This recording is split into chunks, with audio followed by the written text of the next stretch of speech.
নমস্কার বন্ধুরা, আজকে আমরা আলোচনা করব যে অফলাইনে আপনারা কিভাবে ট্রাইব্যুনালে আবেদন করতে পারবেন। এর আগে আমরা দেখিয়েছি আপনারা কিভাবে অনলাইনে করতে পারবেন, সেটা আমরা আগের ভিডিওতে আমরা আপনাদের বলেছি। আজকে আমরা আলোচনা করব অফলাইনে আপনারা কিভাবে আবেদন করতে পারবেন। তো চলুন আসি।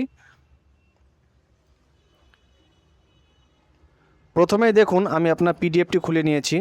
আপনাদের এলাকায় সবার জেলায় আলাদা হতে পারে। তো আমরা যেটা আজকে দেখাবো আপনাদের, প্রথমেই দেখুন এখানে লেখা রয়েছে প্রতি জেলা শাসক, মহকুমা শাসক, জেলা নির্বাচনী আধিকারিক, মহকুমা নির্বাচনী আধিকারিক, শিলিগুড়ি, দার্জিলিং। বিষয়টি রয়েছে যেমন ভোটার তালিকায় আমার নাম পুনঃস্থাপনের জন্য আবেদন। তারপরে রয়েছে মাননীয়া, ঠিক আছে। এখানে আমি অর্থাৎ আপনার নাম, এখানে আপনার নাম দেবেন।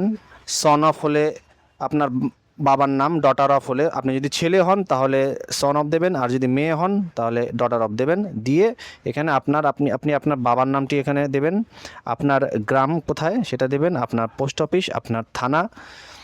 তারপর আপনার এখানে লেখা রয়েছে 27 ফাঁসি দেওয়া এসটি, অর্থাৎ এটা আমাদের ফাঁসি দেওয়া এলাকার অন্তর্গত, তাই এটি ফাঁসি দেওয়া। এবার আপনাদের এলাকার যেটা হবে সেটা আপনারা এখানে লিখে দেবেন। এখানে আমরা যেমন এখানে যে ফাঁসি দেওয়া আছে, এখানে ফাঁসি দেওয়া লিখবো।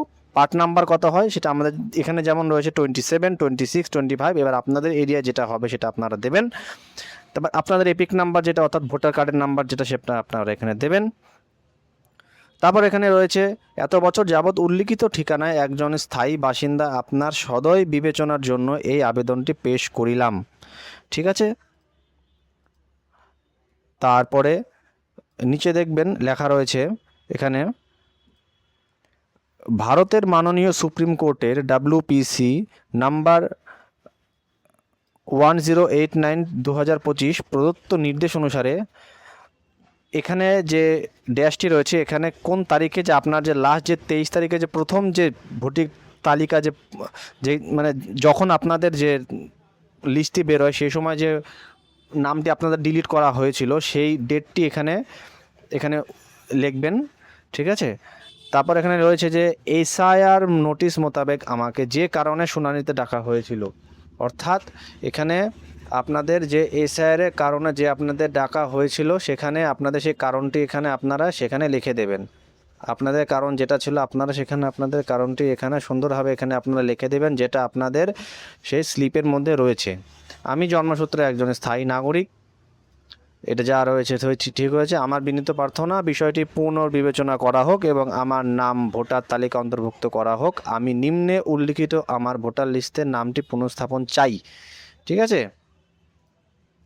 করার পরে তারপরে নিচে দেখবেন এখানে রয়েছে আমার বিনীত প্রার্থনা যে বিষয়টি পুনর্বিবেচনা করা হোক এবং আমার নাম ভোটার তালিকায় থেকে অন্তর্ভুক্ত করা হোক। আমি নিম্নে উল্লিখিত ভোটার লিস্টে পুনঃস্থাপন চাই।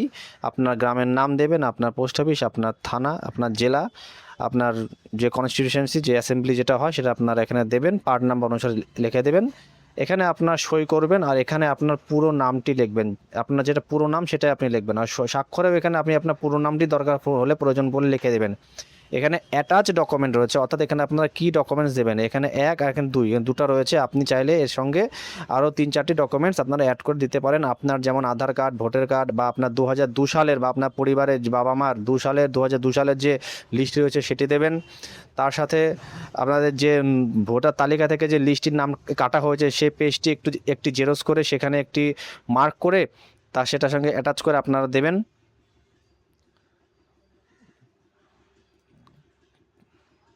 ঠিক রয়েছে।